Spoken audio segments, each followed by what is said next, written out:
ഓം ശാന്തി. 17/1/2024. ഇന്നത്തെ മുരളിയുടെ main points.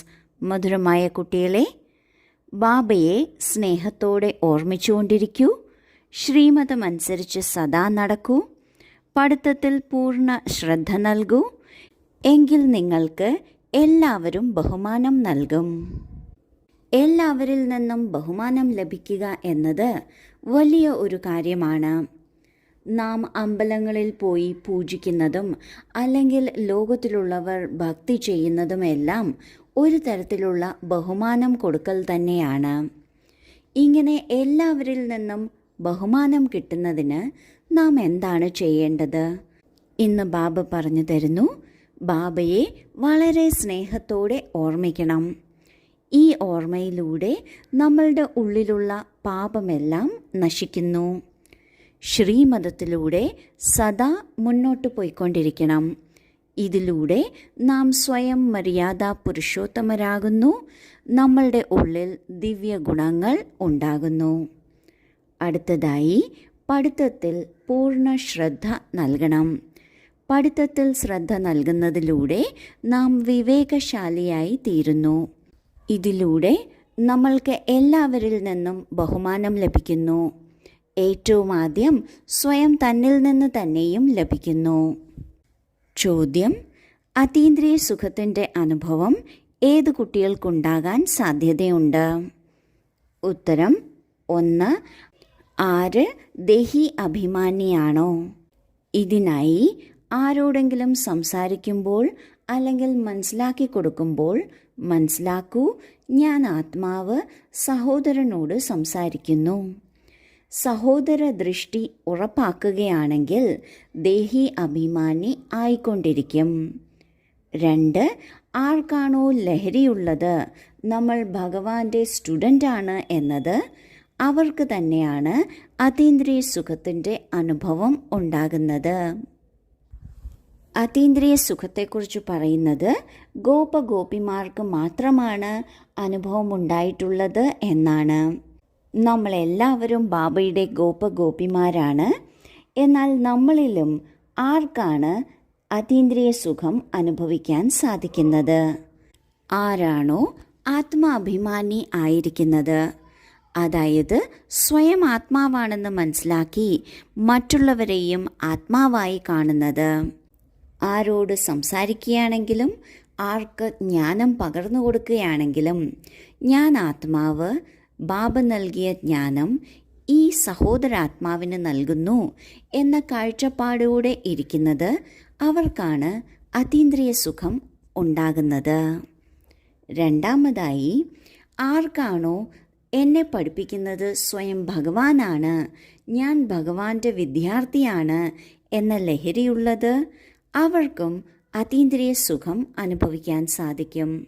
അതീന്ദ്രിയ സുഖമെന്നാൽ ഈ കർമ്മേന്ദ്രിയങ്ങളിൽ നിന്ന് ലഭിക്കുന്ന സുഖത്തിനുപരി നമ്മുടെ മനസ്സിൻ്റെ ചിന്താഗതികളിലൂടെ നമ്മൾക്ക് ലഭിക്കുന്ന ഏറ്റവും ശ്രേഷ്ഠമായ സുഖമാണ്. ബാബയാണ് നമ്മളെ പഠിപ്പിക്കുന്നത് എന്നൊരു വാസ്തവം തന്നെയാണ്. എന്നാൽ അതെപ്പോഴാണോ ചിന്താഗതിയിലേക്കും ബോധമണ്ഡലത്തിലേക്കും വരുന്നത്, അപ്പോഴാണ് ആ ശ്രേഷ്ഠമായ സുഖം അനുഭവിക്കാൻ സാധിക്കുന്നത്. ഇത് നമ്മൾ കുട്ടികൾക്കല്ലാതെ മറ്റാർക്കും ഒരിക്കലും അനുഭവിക്കാൻ സാധിക്കില്ല. അതുകൊണ്ടാണ് അതീന്ദ്രിയ സുഖം എന്താണെന്ന് ഗോപഗോപിമാരോട് ചോദിക്കൂ എന്ന് പറയുന്നത്. ഗീതം: ആരാണ് എൻ്റെ മനസ്സിൻ്റെ വാതിൽക്കൽ വന്നിരിക്കുന്നത്? ധാരണയ്ക്കുള്ള മുഖ്യ സാരം: 1. സത്യജ്ഞാനത്തെ ബുദ്ധിയിൽ ധാരണ ചെയ്യുന്നതിന് ബുദ്ധിയാകുന്ന പാത്രത്തെ സ്വച്ഛവും ശുദ്ധവുമാക്കി വയ്ക്കണം. വ്യർത്ഥ കാര്യങ്ങളെ ബുദ്ധിയിൽ നിന്ന് മാറ്റണം. 2. ദൈവീ ഗുണങ്ങളുടെ ധാരണയും പഠിത്തത്തിൽ പൂർണ്ണ ശ്രദ്ധയും നൽകി അതീന്ദ്രിയ സുഖം അനുഭവിക്കണം. സദാ ഈ ലഹരിയിലിരിക്കണം. നമ്മൾ ഭഗവാന്റെ കുട്ടികളാണ്. ബാബ തന്നെയാണ് നമ്മെ പഠിപ്പിക്കുന്നത്. ആദ്യത്തെ പോയിന്റിൽ ബാബ പറയുന്നു, ഈ ജ്ഞാനമെന്നത് സത്യമായ ബാബ നൽകുന്ന സത്യമായ ജ്ഞാനമാണ്. ഈ ജ്ഞാനത്തെ ബുദ്ധിയിൽ ധാരണ ചെയ്യുന്നതിന് ബുദ്ധി ശുദ്ധവും സ്വച്ഛവും ആയിരിക്കണം. ഒരിക്കലും ബുദ്ധിയിൽ സംശയത്തിന് സ്ഥാനം കൊടുക്കരുത്. അനാവശ്യമായ കാര്യങ്ങൾ ബുദ്ധിയിൽ നിന്ന് മാറ്റിക്കളയണം.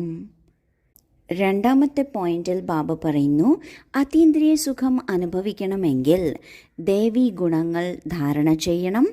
രണ്ടാമത്തെ കാര്യം, പഠിത്തത്തിൽ പൂർണ്ണ ശ്രദ്ധ നൽകുകയും വേണം. പഠിത്തത്തിലൂടെ നമ്മൾക്ക് വിവേകം ലഭിക്കുന്നു. ഈ ജ്ഞാനത്തെ ജീവിതത്തിൽ കൊണ്ടുവരുന്നതിലൂടെ ദിവ്യ ഗുണങ്ങളും ജീവിതത്തിൽ ധാരണയാകുന്നു. ഇപ്രകാരമാണ് അതീന്ദ്രിയ സുഖം അനുഭവിക്കേണ്ടത്. എപ്പോഴും ഈ ഒരു ലഹരി ഉണ്ടായിരിക്കണം.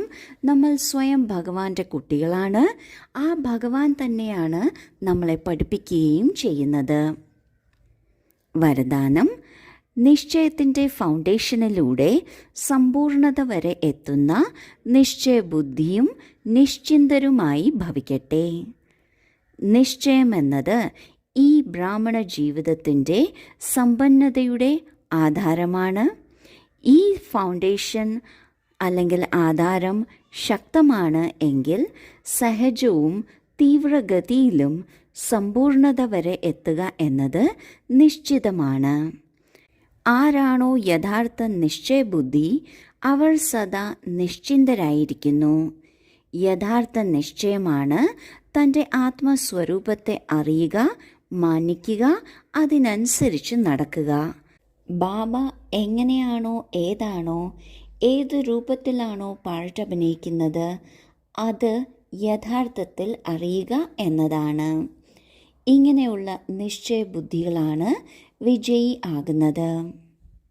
ബ്രാഹ്മണ ജീവിതത്തിൻ്റെ ആധാരം നിശ്ചയമാണ്. ഇതിൻ്റെ അർത്ഥം എന്താണ്? എന്തെന്നാൽ ബാബ നമ്മൾക്ക് പഠിപ്പിച്ചു തരുന്ന കാര്യങ്ങൾക്ക് ലോകത്തിൽ അന്വേഷിക്കുകയാണെങ്കിൽ തെളിവുകൾ വളരെ കുറച്ച് മാത്രമാണ് ലഭിക്കുക. ഇത്രയ്ക്കും വളരെ കുറച്ച് തെളിവുകൾ മാത്രമേ ഉള്ളൂ എങ്കിലും നമ്മൾക്ക് എല്ലാവർക്കും ബാബ എന്തു പറഞ്ഞുവോ അതിൽ പൂർണ്ണ വിശ്വാസമാണ്. എന്തുകൊണ്ടെന്നാൽ നമ്മളുടെ ഉള്ളിൽ ഈ പഴയ സ്മൃതികൾ എല്ലാം ഉണ്ട്. നാം എത്രത്തോളം ഈ ജ്ഞാനത്തെക്കുറിച്ച് ചിന്തിക്കുന്നുവോ അത്രയും നമ്മളുടെ പഴയ സ്മൃതികൾ ഉണർന്നു വരുന്നു. അതിൻ്റെ ആധാരത്തിലും ബാബയിൽ നിന്നുള്ള സ്നേഹത്തിൻ്റെ ആധാരത്തിലും പലതരത്തിലുള്ള അനുഭവമുണ്ടാകുന്നു.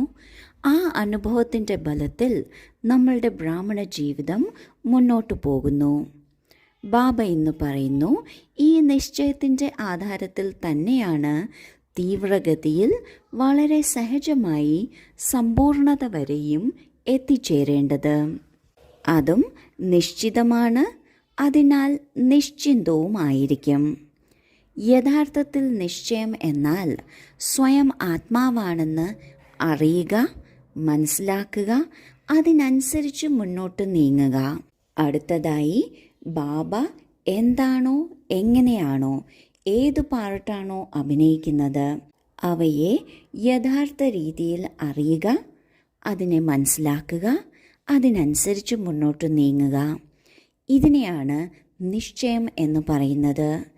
ഇങ്ങനെയുള്ള നിശ്ചയബുദ്ധി കുട്ടികൾ വിജയിയാകുന്നു. സ്ലോഗൻ: തൻ്റെ സമയത്തെ, സുഖങ്ങളെ, പ്രാപ്തിയുടെ ഇച്ഛയെ സർവരപ്രതിയും ദാനം ചെയ്യുന്നവർ തന്നെയാണ് മഹാദാനികൾ. ഓം ശാന്തി.